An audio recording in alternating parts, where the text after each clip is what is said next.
Hey, hey everybody, happy Friday. This is Black Coffee, Honey and Grits. If you're new to our channel, that's who we are. If you're returning, thank you for joining us once again. And no matter who you are, just definitely share this channel out. We would definitely appreciate the subscribes. Anyway, we are Black Coffee, Honey and Grits, and Black Coffee, Honey and Grits, cool name, right? What does it mean? Ladies, we are the black coffee. Our lips drip with honey, and sometimes we got some grit, but we always have sass, class, and all that ass. And usually we're here talking about subject matters and topics that matter to us or that we just feel personally interested in. And today we're talking about the hustle culture. The problem with hustle culture is the grind really worth it, or are we just burnt out? And so, but before we get to that topic, let's introduce ourselves as individuals. I'm going to start with you, Dr. J. Then we're going to go over to you, Debbie, Maisha.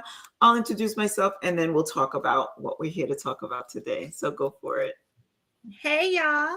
I'm Dr. Jamesia, the nurse practitioner extraordinaire. I'm also your intermittent fasting and mindset coach. Hey, Triple J, how you doing? YouTube influencer, speaker, author, all the things.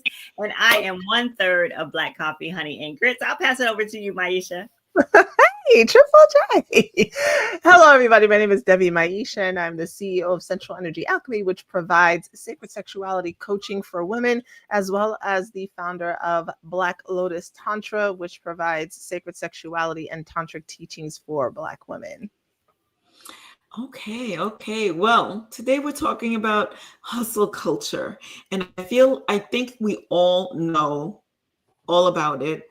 I feel like most of us have been a part of it, and proudly so. I know I was. I was definitely part of the hustle culture, proud of it. I'm doing this here, I'm doing that there, I'm running here, I'm running there. Every day of the week is filled and packed with something productive to do, be it working for someone or working for myself, or in my case, both, and bragging about it, right? And so the hustle culture, I feel really, I feel like it's kind of dipping down. We can talk about that. Whereas the younger generations are not really, they're not really falling for it. They're like, no thanks. You guys did that, have that. But I feel like in certain regard, it's still around. And I found myself only up until recently still buying into that, right? It's just kind of like the diet culture. Like it hasn't quite left us. And we're just kind of like still abiding by those rules. And as far as the hustle culture is concerned, that's when about 20 years ago, that's when 20 years ago, that's when I got into my car accident. And I was very much part of that culture. I was working for someone. I was a young entrepreneur, and every hour in my calendar was booked. And I was good with it. I'm like, yeah, I'm doing all the things. I am doing all the things. I'm running around. I am everywhere, and I'm dating, and I have a social life. Check me out. I was the shit. You couldn't tell me I wasn't, because I wasn't necessarily taking home money. I was just busy. And I had a mentor that said, listen, busy's not cute. Like, busy's not cute. But at the time I thought it was. And I remember bragging about how little sleep I got. I remember bragging about how busy I was. And oh no, I can't stop right now. But you can make an appointment and speak to me when I have some time. Like it was all about me. I was yeah. And only up until recently, I just kind of said, wait, Carmel, back up. Now I feel like I'm still very, very busy and I'm still hustling, but a lot of the things are because I want to do those things and I'm having fun doing those things. And those are the things that I choose and want to do, and not necessarily because I am giving into this culture that says I have to be busy at all time. So examples of hustle culture, I wrote some things down so I wouldn't forget. Employees being encouraged to work during weekends and holidays. I was all about that. I remember Easter Sunday, my cousin calling me and saying, Carmel, really? I'm like, no, this has got to get done. And I look back now and I'm thinking, it really didn't. Like nothing a structure was not going to fall and demolish because I wasn't at work on a Sunday, and especially Easter Sunday. A focus on the appearance, of hard work rather than actual output of quality, which is what I was talking before. I wasn't pulling in any extra money. I was just busy. I was just everywhere. And it gives the appearance of it, right? Like, ooh, she's got a lot going on. I had a lot of nothing going on. Being told to find the creative solution instead of receiving additional resources and support when asking for help, and bragging about not getting enough sleep or skipping meals to work. I used to brag about the fact that my lunch took all of the 10 minutes it took from one commute to another. I'd be like, yeah, that's what I eat. I eat in my car while I'm driving. That stopped because now people know if Carmel's eating, don't even disturb her. The phone rings, you got to go back. Carmela's eating at her desk. But yeah, so I want to hear from you, ladies. Did you partake in diet culture? Did you believe in it? Did you participate? Do you still, or do you know people that do? Yeah, so I just want to hear. I'm going to start with you, Dr. Jamesia. You said, did I participate in diet culture? Or She meant the hustle grind. You know, she's hustle. I meant hustle. Okay. You know me, I got diet on the brain. Yes, you are the queen. Yes. And I'm the queen of grind and hustle. Yes. What gets planned gets done, ma'am. Everything is on my schedule, ma'am.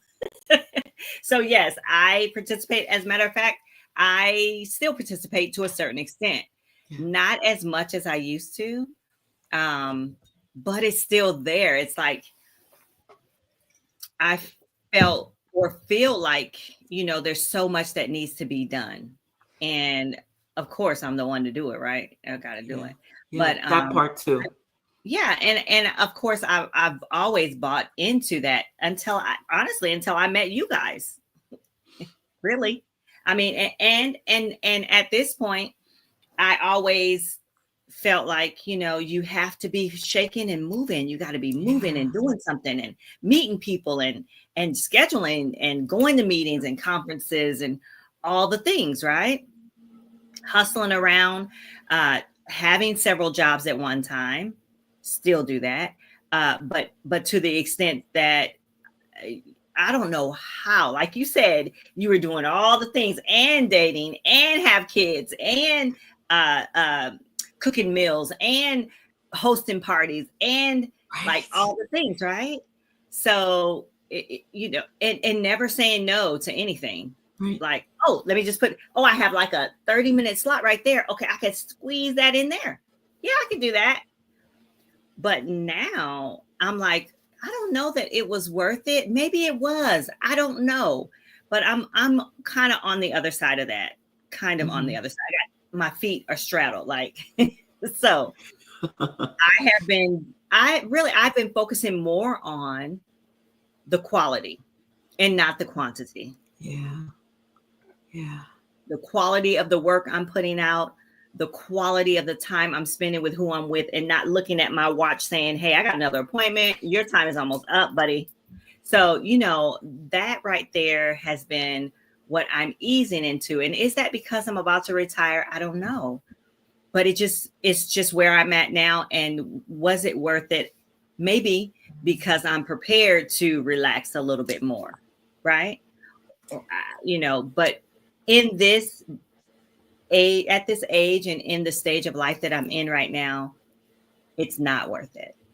It's not. Quality is way better than the grind, than the hustle. Having that quality time with the people that I care about, with myself, even just taking care of me, having quiet moments, not having to run here, there, and everywhere, not working on a holiday, right? Not sacrificing a vacation because I feel like I can't leave my job because somebody is going to screw it up while I'm gone. No, those days are gone. And honestly, I feel like the younger people they've got it figured out more so than we do. They're like, they demand to be given at home work half the week, and half the week they go in. They're doing these schedules. I'm like, why heck did they get their demand? They're asking for it. And there's no way I would have asked for anything like that, you know? Right. So hey, I feel like at this point, I'm gonna be honest and transparent. At this point, I feel like I'm more burnt out than anything, but I can look and say, okay, that's the fruit of my labor over there. But I am burnt out. So I need a good nap for like 2 weeks. I feel like I started taking notes from the younger generations when the millennials started working and I was interviewing them for positions in my office. I was like, do you not want a job? Like, how are you not working? Like, it would be 5 o'clock and they were already literally like, good night. And I'm like, good night. Yeah. And I'm like, no, it's 5 o'clock. This is the time when you start saying, Carmel, do you need anything else? And they weren't doing that. So I started taking some notes from them after I was all mad and pissed about it and thinking, what's wrong with this generation, right? So I feel like the younger generation, they came, I feel, already knowing their boundaries. They came knowing the internet, right? They came out like, give me your iPhone and all, you know? So yeah, Maisha, let me give the mic over to you and hear what you had to say about it. Yeah, I don't like to work. Okay. Yeah, no, I don't. But as I'm listening, and I'm realizing how much, even though it may not seem like I'm part of the hustle and grind culture, how much it's been embedded in me to be booked and busy, to say I'm doing all of these things, to have stuff on my plate. Like it's ingrained in me to want to be that way, which I think is one of the reasons why I try not to be in it at all. Because when I'm in it, then like I'm in it. I don't have an off switch, and it burns you out. But I was never one of those when I worked to give. I'm not giving you 120% of anything. I know how corporate America works. I knew from young if I wasn't there, somebody else was taking my place. Like I was never that special. I was never that great. So I didn't have that mentality when it came to work. I showed up, I did what I needed to do. If I was having fun with it, like at the ice cream store, give me extra hours. This is fun. When I was working at an accounting firm when I was younger, I'll work the extra hours because I'm getting the money. But don't ask me to do more. And even at that age, like there was something that I knew when it came to work, that if you're gonna ask for more from me, you're gonna give me more. And I carried that with me when it comes to work. If you want me to do more, what are you giving me in return? I've always had that when it came to work, but I don't, if I could, I would have a piece of land, I would have my food, and it's paid for. Why I gotta work? Because really, I'm working to do what? I'm working to pay for where I live, and I'm working to buy food. Anything else is extra. So if I don't that's talking to my kids about this, they're like, I don't work. So I don't want to get caught up in all of that, because it's exhausting. And y'all already know how I feel about like the schedule thing. If my schedule is packed, it's all getting canceled. I do not like to see, and my schedule is color coded right now, but I do not like to see a whole bunch of stuff, because I know I'm not in that. Whatever I'm doing is for a whole lot of other people, but it's not necessarily for me. And the one thing about the hustle grind culture that made me feel good, it made my ego feel good.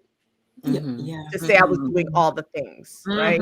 Like when I'm working during tax season, it makes my ego feel good to be so busy that I can't do my laundry because I'm taking care of X, Y, and Z. I feel important. You know what I mean? But then I have to remind myself, I could leave and they'll hire somebody else to fill the position. I'm special. I'm not that special. Right. So I try to keep it all in balance, but I just really I don't want to work. Who wants to who really wants to work Who really that wants hard? to work? Yeah, yeah. We think we're yeah. supposed to, but if you really think about it, if you had an unlimited amount of money in your account that just always came in and took care of all of your needs, who wants to get up to go do all the stuff that they're doing every day? Yeah. Right. Yeah. Kim M says, yes, that part. Do not like to work, at least not hard. And Triple J says, my hustle and grind days are over. After my heart surgery, I learned that lesson. And it's unfortunate that sometimes it takes something like that. Me with my car accident, I was laid up and out of work for 3 months. The second I got back, I was like, let me at them. Let this hustle game begin again. And let's see if we can do it better. Just smarter. I feel like nowadays there's still I still contribute to that hustle culture. There's still a lot going on. But to Dr. J's point, it's the quality that makes the difference, right? And if I didn't have to do it, if I didn't have to do all of this for income, like Maisha was saying, would I sit down somewhere? To a certain extent, I would. And I maybe even volunteer my time in that regard with the things that I really enjoy doing. Because who does really want to work? It was embedded in us that this is what we need to do to survive. This is what we need to do in order to get ahead in the world and acquire things. This is what we need to do. But since I was little, I'm also part of that generation that watched Disney. I'm still waiting for my Prince Charming. Could you take me away from all of this, please? I'm not even ashamed to say I can go live my real life. It's funny though, because when I think about my grandfather, he was really, really big. Well, I'm going to say two things. When I think about my grandfather and I think about what it's like when I travel abroad, right? My grandfather had a store, a restaurant, and a jute joint all on the same property. And he would get up in the morning, wake me up. It would be about maybe 4:30 or so in the morning. Wake me up, get me ready. We get ready to leave out to go open the store, right? But at 12:30, 1 o'clock, whatever the time was, we would shut down. We go home. We take a nap. Then at 4:30, we would open it again. And be open. Yes, and we would be open until 2, 3, 4 in the morning or whatever, and did it again the next day. But we took a break during the day. Yeah. And when I'm abroad, like when I go places, especially Spanish countries, stuff shuts down. And when I went to Paris, like shops that are bakery shops, they'll bake. When the bakery stuff is gone, the shop is closed. Closed.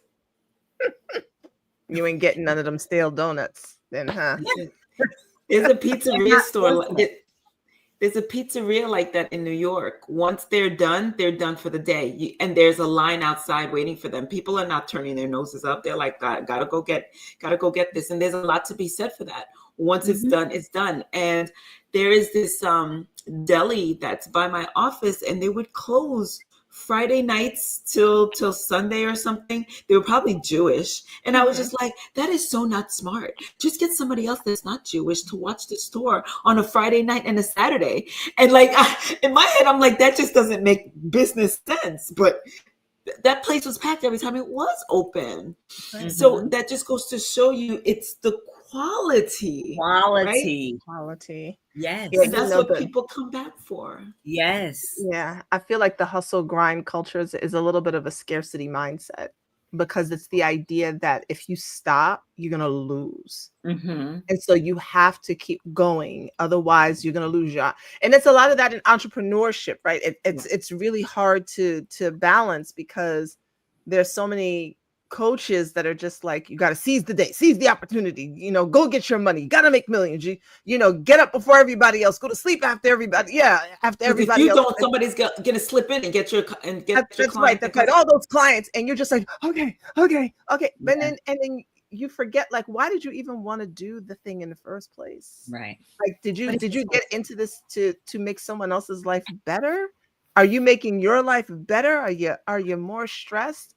And even today, I sent a message to my team because it's what I do is sales. I'm a sales. It's like the very opposite of my brain, right? So I'm working both the left and the right, brain. But it's sales, it's numbers, and our numbers aren't that great right now in 2 offices. And I gave them their daily targets for that. I said, we're not going to do the office target because it's a big number and it's probably not going to happen. So I gave them individual targets, and it's like, look, it's the quality of the work. Just we're going to focus on providing the best service to every client. The numbers will work themselves out, right? Versus, how many did you hit today? How many did you close today? Mm-hmm. I don't need you stressed in your chair asking me, can I get a discount? Let's just serve the people and see what happens. And I think that the hustle grind culture takes that service piece away. Like, you're no longer in service to people, you're in service to whatever it is you think you can get from them. Yeah. look, listen, I love them. I'm here for the money. Okay. I like money. I love money, and money loves me. Shoot. But to Triple J's point, a lot of people are stressed. Hey, people working 60-hour. Well, I'm one of them right now. You're working 60, 70 hours a week. Yeah. When do you and then you get 2 weeks vacation? Yeah. Right. And I was telling, who was I telling? I think I was telling my sweetie. I was like, I've never taken a full 2 weeks off of work before. And I'm about to for the first time. And I am so ready. Wow. I've never either. I remember I would pass up my vacations. I'm like, where am I going? What am I going to do anyway? I'm just going to spend money. I'd rather be making money, and it's going to look good because the boy, fuck that. And listen, yeah. I'm like thinking back, I wish like my cousin tried to slap some sense into me, but I was convinced that no, this is the hustling ground. This is what I'm supposed to do. This is going to be me successable. I'm going to be retiring at 40. Like, no. Yes. And here we are, right? And here we are. I'm gonna get ahead. So even while this hustle culture was going on, so I remember 2 songs. I'm turning the conversation to a different area. I remember a few songs back in the 90s, right around there when everybody's trying to hustle and get things done, men and women alike. And there was the song, women like, ain't nothing going on but the rent. Can you pay my bills? So, right? Songs like that. And I remember when Guy was saying, I wonder what people in other countries are thinking when they hear American music and everybody's singing, ain't nothing going on with the rent, pay my bills, do this for me, do that for me. Like, what are they thinking about the women in America? And I'm thinking to myself, well, there's something about us that, yeah, we were on that grind, but at the same time, I feel like back to the Disney idea, like we still wanted to be taken care of. We're nostalgic for those days when men would take care of their women in that regard. So you don't have to work, not hustle and grind, but work in a different way, like taking care of the things that you want to take care of, be it the family, be it the home, be it the husband, or be it whatever it is that they want to do for fun, so that it's not so much of a grind, but they could provide quality service to their customers and clients if they had to. So that's another thing. I think innately we all kind of wanted. I know I could speak for me. I didn't want to be out there all the time, but it served the ego, like Maisha was saying, and it made me feel like I'm going places. Yes, I got this. I'm doing exactly what the culture says that we have to do in order to get ahead. Yeah. If I'd never gotten married and had kids, I'm sure I would have been that to some extent. And it's just funny. My daughter and I were talking about that, and she was like, "Yeah, she said, what is wrong with me just wanting to get married and having somebody like take care of me, I take care of him, like it's mutual. She's like, Nothing, what? sweetie, She's nothing. like, they're filling our head with lies, like, oh, if you want to do that, you're a gold digger. She's like, I'm not a gold digger, but we're taking care of each other in the best way. She's like, but that convinces women that they have to go out there and constantly be working, and then we're tired and we're exhausted. She's like, you can't want me to look like a dime piece, but I'm out here hustling and grinding. I was like, okay, ma'am. But the most the some of the best periods of my life were when my ex-husband had a job and held a job. And I was literally I had all of this free time. I got up early in the morning. I was one of those people making reels about it. I got up early in the morning. I made his breakfast. I made his lunch. I packed it. Sometimes I drove him to work because we had no car. We had one car. So I would drive him early in the morning if he had to be there at 6 a.m. with some baby in the back who might not sleep. Then I would drive back home and I would make my kids breakfast and we would go and do stuff. Then I'd go do the laundry and I put everybody's clothes away and then I made dinner. I literally lived that life. And I had so much freedom to do and be whatever it was I wanted to do and be. It was annoying then to have to stop all of that, go back into an office, not see my kids, work all of these hours, and then come home, still be expected to do some of those same things that I was doing before. Hello, cannot do everything. Now I'm exhausted and burnt out. I'm frustrated, I'm aggravated, and I'm resentful. So there was something to having that life that I did love. I probably at this stage couldn't, I don't know that I could go back to that again though. Now, like it's different. That was a time and place. Look, Carmel's like, I haven't had it to give it to me. I don't, I could have it, but I don't want to do all that cooking and stuff. And I would hire people to clean and all of that now.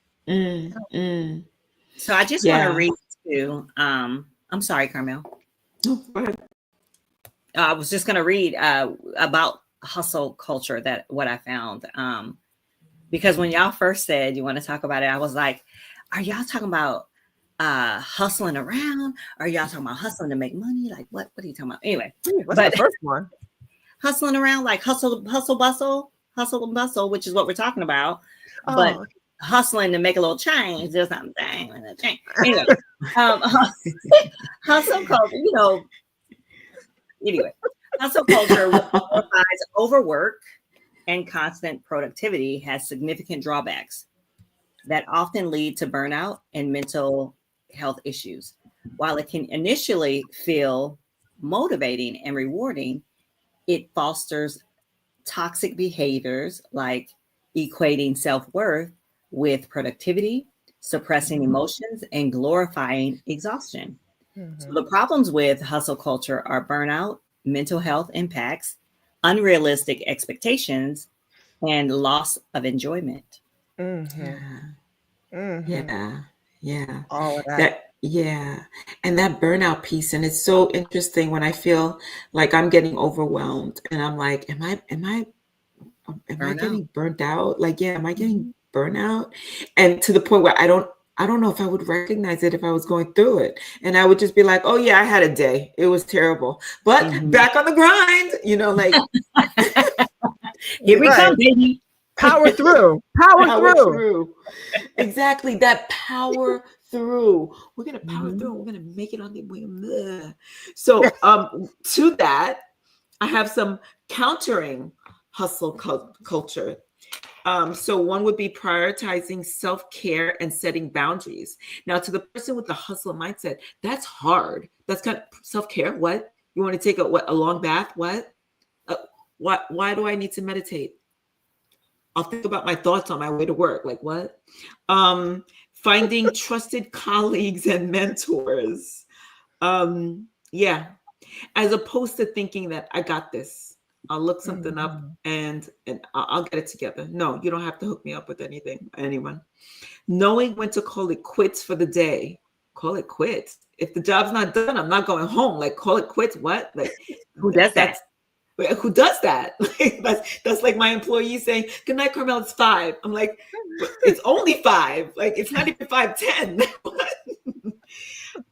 Not letting electronics overpower your life. Now that on so many levels. Mm-hmm. So those are a few ways that's listed here that I was reading how to counteract the hustle culture. Unbreakable says, yes, absolutely. I was trapped in hustle culture and I completely burned myself out after about 13 years of hustling. Yeah. Mm. Yeah. And I again, back to the generational aspect of it, I feel like that's what was happening back then. Like our generation definitely was hustle culture, and even the millennials to a certain extent.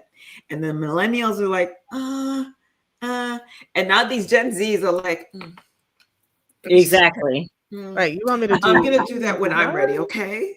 And Do it. and on top of that, let's talk about my 2 weeks mental health leave, okay? Like, I'm not even not mad coming at them. in. I'm not coming in today.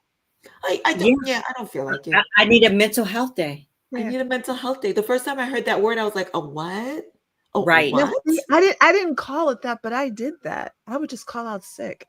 Oh, I Come did often at work. I would be like, I'm not feeling it today. I'm not coming in. I'm sick. And I would be like, leave. you, huh? I don't want to know how many hours of sick leave you have. Probably 203. How many? She's like, no, it's more. That's I crazy. have about 600 hours of sick leave. Nah, man. That's money in the bank to me. Is that Yeah. you as a healthcare professional? Mhm. Could that be why? Because you're in healthcare. She If doesn't you're take carrying- sick leave when she's sick. She Is that powers what through. Is that what we said? Oh. That's sick leave. That's not annual leave. That's a total different. She That's not- probably gets some Tylenol or Advil going, and she is out the door. Meanwhile, my Listen. daughter's like, the cramps are coming today. I honor my woman's cycle. I'm gonna be right here in my bed. There will be no work for me today. Me, I'm like, how soon can I Tylenol work? Because I gotta get to work. I was discussing that with a colleague, another a Black woman at work, and she was like, "You have what?" She said, "Oh, don't let me get 8 hours. Do not let me get 8 hours because I'm using it." Yeah. I'm like, "What? For real?" Yeah. Yes. I used to look at mine. How many sick days I got? Let me plan this out. If I could do, I have months. It's crazy. Months. That's months. That's months. 600 and some days. That's a year and some. That's 2 years. You're so silly. 2 years of sick. I'll be back in 2027.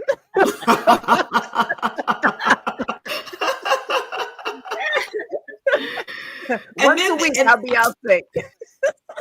Unbreakable says no rest, not eating right, working to keep busy, and avoiding my feelings from my divorce. Okay, full-time job, photography business, and working in church too. No rest, dog.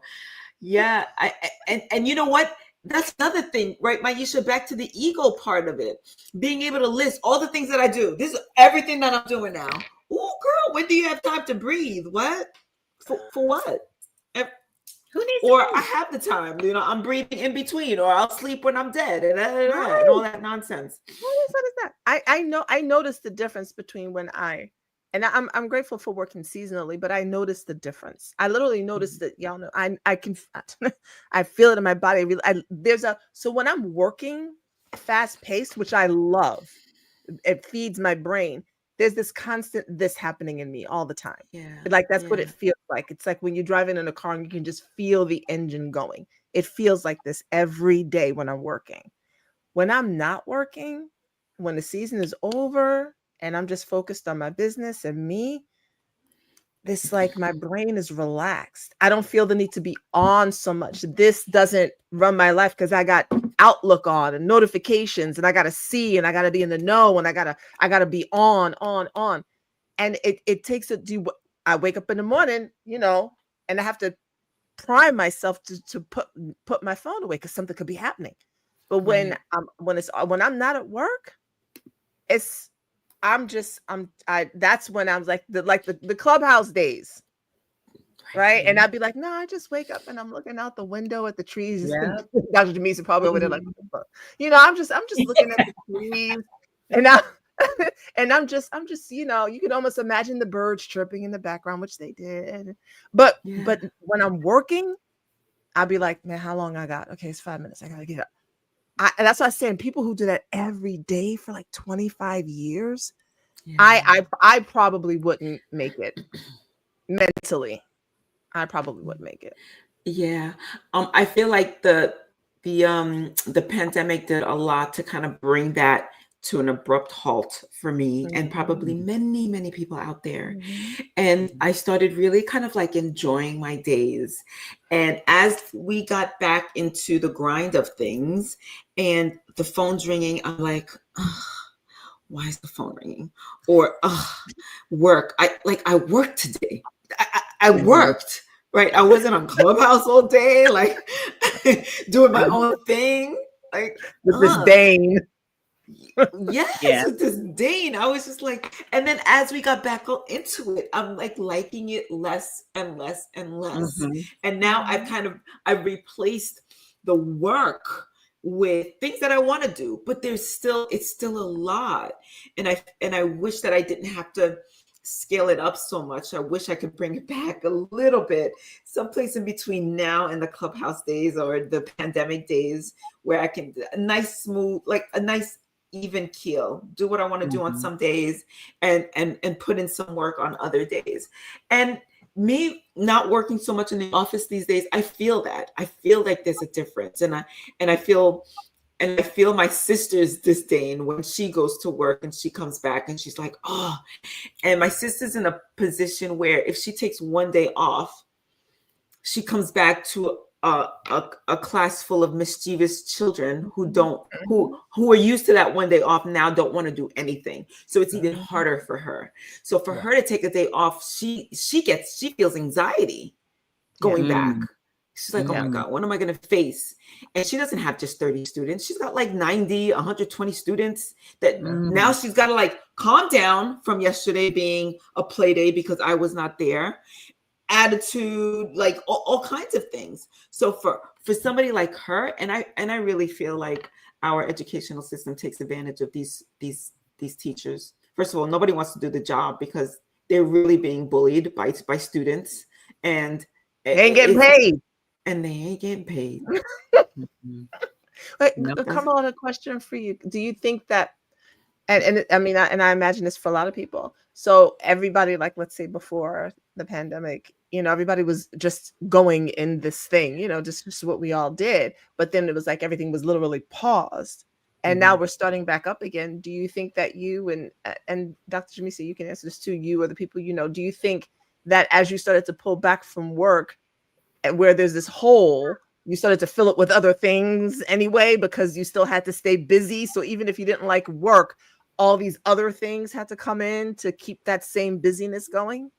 You know what? It gave me time to do the things that I had been neglecting. Like, be it I caught up with taxes. I caught up with my apartment was clean again. The office, I was vacuuming every day. That's when I really started getting into cooking. So it did fill up, Maisha, but it filled up with different things that made me feel like, all right, I'm not ignoring this right now. I can actually tackle it. I could actually keep up with my life. Whereas before I couldn't keep up with my life. And I was like, oh, I need an assistant. And I know to a certain extent we could all use an assistant. But now I felt like I got this. I could manage my own life, to answer your question, Maisha. Yeah, I like that. What about you, Dr. J? For me, I didn't really get to slow down as much as everybody else did. Well, yes. Obviously. I just kept, it was going. But what I did realize was we really can be slowed down and still be productive. I feel like God literally said, you know what? Let's shut this down for a little bit. Y'all need to sit down. Yes, I'm going to show y'all. We're going to sit you right on down. And I'm not saying that, I mean, hey, it is what it is. The whole world, let's just shut it down. And that's what happened. And we were still productive. And it showed me that there are different ways to do this life. Yeah. It really did. And I was like, you know what? This is a lot of death right in my face. Yeah. I'm going to just take some time to, enjoy a little bit of this hustle and grind that I've been doing. So I hope that answers your question. It did. It did. Yeah. Unbreakable Change was I'm gonna just have to call you Triple J, but he said, I'm busy getting my naps in. And he said, I've never gotten this much rest in my life after my surgery. Well, the pandemic too. Yeah, you don't want that to be the reason. Yeah. There was something special too that was happening during the pandemic. Even though there was a lot of death and carnage and all of that, I feel like there was a lot of humbleness happening, a lot of more connectiveness, a lot of gratitude, a lot of reflection. We connected like through voices versus seeing people. There's a lot that happened that you really can just reflect on and say, I need to live different. Yeah. I agree. This is a good place to kind of wind this conversation down and bring it to a close. We talked about the hustle culture back then versus now, and even how to counter it, and the connectedness that we all yearn for, but don't take the time to stop to get it.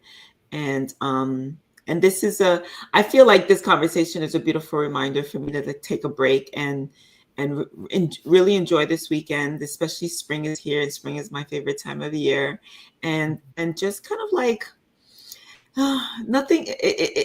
There's no real emergency to get things done, and no matter how busy you look in somebody else's eyes, it's the quality of your life that matters. The quality of your life, your connections, your experiences that matter. Like everybody getting together for Easter Sunday, and I'm like, no, I'll be in the office. They have a memory that I don't, right? They have a memory of an experience that I don't. So let's think about that for a little bit. Anybody want to add anything else before we say bye-bye? Well, folks, we're here. We try to be here every Friday, but sometimes the hustle happens. Now let me stop. Sometimes we don't, but look for us. Look for us on Fridays about this time, noonish, lunchtime-ish. And we're usually here. We try to keep the conversations light for a Friday, but we talk about things that mean something to us. And it means a lot to us that you are here watching and participating in the conversation. Thank you, Triple J, for being here. Kim, I don't know if she's still here. And we're going to see you next time, whenever that may be. That may be next week. That may be in 3 weeks. Oh, no. We'll see. And it might be in 3 weeks, Carmel. Okay, there you go. It might be in 3 weeks. All right. So we are Black Coffee, Honey, and Grits. Make sure that you subscribe if you're watching on YouTube. If you're not watching on YouTube, go ahead to YouTube and subscribe to Black Coffee, Honey, and Grits. And we'll see you next time. Bye, guys. Bye. As the phone dings. No.